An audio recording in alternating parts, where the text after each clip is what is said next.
SI भर्ती परीक्षा मामले में एसओजी को एक और बड़ी सफलता मिली है। एसओजी ने राजू मैट्रिक को गिरफ्तार कर लिया है। राजू मैट्रिक्स ने 13 सितंबर को ही बीकानेर के राम सहाय आदर्श सीनियर सेकेंडरी स्कूल से एसआई भर्ती परीक्षा का पेपर लीक किया था। स्कूल के सचिव दिनेश सिंह ने सामान्य ज्ञान और हिंदी दोनों के पेपर लीक करने में राजू मैट्रिक्स का सहयोग किया था। राजू ने स्कूल संचालक को पेपर लीक कराने के लिए 10 लाख रुपए दिए थे। राजू ने स्कूल में सहायक की ड्यूटी लगवा ली थी। पेपर निकालने के बाद राजू ने पौरव कालेर को भेजा। राजू ने सॉल्व करवाकर अभ्यर्थियों को पढ़वाया। बीकानेर से हुए पेपर लीक के मामले में अब तक 9 गिरफ्तारियां हो चुकी हैं। तो ये बड़ी खबर है। एसआई भर्ती पेपर लीक केस में एक और गिरफ्तारी हुई है। बता दी कि एसओजी ने राजू मैट्रिक्स को गिरफ्तार किया है। राजू ने बीकानेर से पेपर लीक कराया था। राजू मैट्रिक्स ने 13 सितंबर को पेपर लीक किया था। बता दें कि पेपर लीक के बदले स्कूल संचालक को 10 लाख रुपए मिले थे। बीकानेर में पेपर लीक केस में अब तक कुल 9 गिरफ्तारियां हो चुकी हैं और एक बड़ी कामयाबी फिर से एसओजी के हाथ लगी है। एसआई भर्ती पेपर लीक मामले में एक और शख्स की गिरफ्तारी हो चुकी है।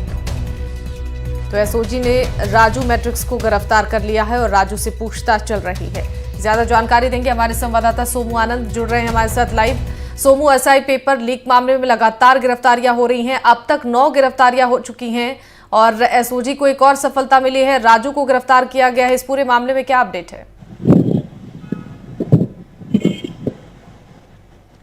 बिल्कुल, देखिए ये बिल्कुल एक अलग मामला है क्योंकि इससे पहले भी हमने देखा कि 2 अलग अलग समय में चार्जशीट भी जो है आरोपियों के खिलाफ पेश की जा चुकी है। हालांकि परीक्षा एक ही है, लेकिन यह जो गैंग है ये बिल्कुल अलग तरीके से ऑपरेट करता था, जिसने बीकानेर से 13 तारीख को ही पेपर लीक कर दिया था।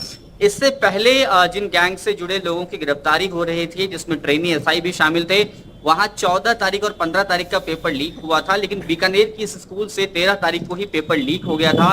राजू ही वह शख्स था जिसने स्कूल संचालक की मदद लेकर के वह उस पेपर की फोटो खींची और उसे पौरव कालेर, तुलछाराम और अन्य गैंग के सदस्यों को भेजी, जहां से उन लोगों ने वो पेपर सॉल्व करवाकर उन अभ्यर्थियों को पढ़वाए जो अब एसओजी की रडार पे हैं।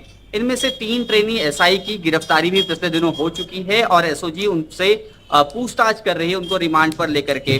तो निश्चित रूप से एक बहुत बड़ी सफलता एसओजी को है क्योंकि ये एक बिल्कुल अलग गैंग है जो ब्लूटूथ के जरिए परीक्षाओं में लोगों को शामिल करवाता है और बड़े पैमाने पे लोगों को सरकारी नौकरियां लगाई हैं।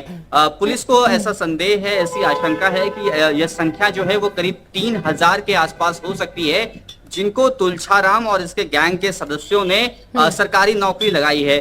जाहिर तौर पे ये एक बहुत बड़ी संख्या है और इसी के जरिए ये पूरा जो नकल का तंत्र है, जो भर्ती परीक्षाओं का पेपर लीक का तंत्र है, वो इतना मजबूत होता है क्योंकि जो गैंग का सरगना है उसको पता है कि अमुक व्यक्ति जो है वो गलत तरीके से पास करके नौकरी लगा है और उससे कोई अनैतिक काम करवाना इन लोगों के लिए आसान होता है। मसलन ये फोटो खिंचवा करके बाहर निकलवाना या फिर किसी को उसमें सहायक के रूप में शामिल करवाना।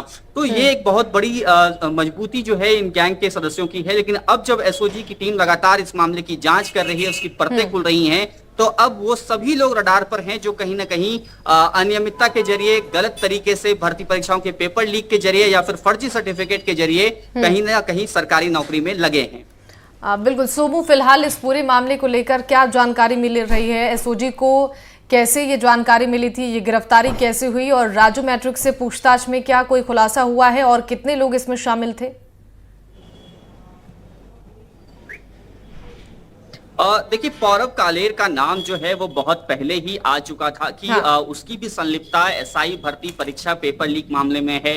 उस पर 50,000 रुपए का इनाम भी था। पिछले दिनों जब जोधपुर से उसकी गिरफ्तारी हुई, उससे सख्ती से पूछताछ की गई तो उसने कई सारे राज खोले।